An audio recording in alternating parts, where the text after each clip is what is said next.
Hi friends, welcome to yellow rice cooking channel. நம்ம இன்றைக்கி என்ன பார்க்க போகிறோன்னா, ஒரு சிம்பிளான டிஃபன் பாக்ஸ் ரெசிபி புதினா புலாவ், புதினா சாதம் எப்படி வேணாலும் சொல்லிக்கலாம். வாங்க ஏன் ஸ்டைலில் எப்படி செய்யுதுன்னு பார்க்கலாம். முதல்ல மிக்ஸி ஜாரில் ஒரு 5-6 பூண்டு பல், ஒரு துண்டு இஞ்சி, ஒரு கைப்பிடி அளவு புதினா, ஒரு 6-7 கொத்தமல்லி தழை, இது எல்லாத்தையும் நல்லா வாஷ் பண்ணிவிட்டு மிக்ஸி ஜாரில் சேர்த்துக்கோங்க. அது கூடவே ஒரு 10லேருந்து 12 பச்சை மிளகாவை சேர்த்து நல்லா ஃபைன் பேஸ்ட்டாக அரைச்சி அதை அப்படியே ஊற வச்சுட்டு, அடுப்பில் குக்கரை வச்சுட்டு தேவையான அளவு எண்ணெய் விட்டு 1/4 ஸ்பூன் சோம்பு, ஹோல் ஸ்பைசஸ் பட்டை, ஏலக்காய், கிராம்பு, அன்னாசிப்பூ, 2 பிரிஞ்சி இலை, இது எல்லாத்தையும் சேர்த்துட்டு அது பொரிஞ்சதும் அது கூடவே நீளமாக கட் பண்ணி வச்சுருக்கிற 2 வெங்காயத்தை சேர்த்து நல்லா வதக்கிக்கோங்க. வெங்காயம் எந்த அளவுக்கு வதங்குதோ அந்த அளவுக்கு டிஷ்ஷுக்கு ஒரு நல்ல ஃப்ளேவர் கொடுக்கும். இந்த மாதிரி நல்லா வதக்கிட்டு கட் பண்ணி வச்சுருக்கிற 3 தக்காளியும் அது கூட சேர்த்து நல்லா வதக்கிக்கோங்க.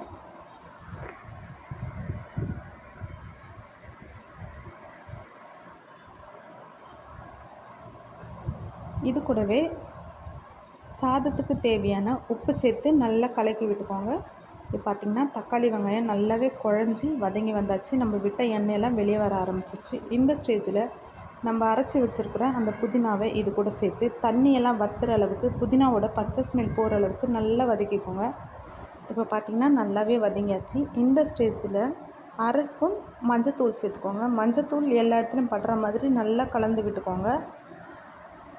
இப்போ பார்த்திங்கன்னா ஒரு 1/2 கப் அளவுக்கு பச்சை பட்டாணி ஊற வச்சு எடுத்து வச்சது, அது கூடவே மீல் மேக்கரையும் சேர்த்து நல்லா மிக்ஸ் பண்ணிக்கோங்க. உங்களுக்கு வேணும்னா வெஜிடபிள்ஸ் கூட நீங்கள் சேர்த்துக்கலாம். குடமிளகா, இல்லை வேறு மாதிரி கேரட், பீன்ஸ், உருளைக்கிழங்கு, இந்த மாதிரி உங்களுக்கு எந்த வெஜிடபிள்ஸ் வேணும் அதை வேணாலும் சேர்த்துக்கலாம். நான் பச்சை பட்டாணி, மீல் மேக்கர் மட்டும் சேர்த்துருக்கேன். இது கூடவே 1/2 லெமனை பிழிஞ்சு விட்டு நல்லா வதக்கிக்கோங்க. லெமன் அந்த ஜூஸ் எல்லா இடத்துலையும் படுற மாதிரி நல்லா கலந்து விட்டுக்கோங்க. இப்போ பார்த்திங்கன்னா 2-3 நிமிஷம் அடுப்பில் அப்படியே விட்டுட்டு, நான் இந்த அழகில் ஒரே அழகு அரிசி எடுத்திருக்கேன். அப்போது 2 அழகு தண்ணி விடணும். இப்போ பார்த்திங்கன்னா மிக்ஸி ஜாரில் அரைச்சா இல்லைங்களா அந்த புதினாவோட, அது எல்லாத்தையும் சேர்த்து கலந்து அது தண்ணி விட்டுட்டேன். இப்போது ஊற வச்சு எடுத்து வச்சுக்கிற அரிசியும் அது கூட சேர்த்துக்கோங்க.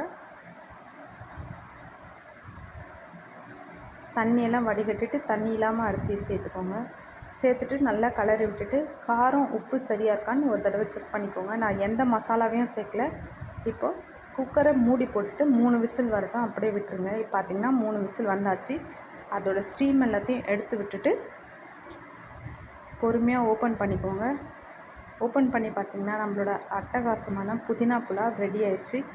பார்த்திங்கன்னா உதிரியாக சாதம் ஒட்டாமல் நல்லாவே வந்திருக்கு. இப்போ நல்லா ஒரு தடவை கலரி விட்டுக்கோங்க. அப்புறம் என்னங்க, சர்வ் பண்ண வேண்டியதான். சேனல் பிடிச்சிருந்தால் லைக் பண்ணுங்கள், ஷேர் பண்ணுங்கள், கமெண்ட் பண்ணுங்கள், சப்ஸ்கிரைப் பண்ண மறந்துடாதீங்க. தேங்க்யூ.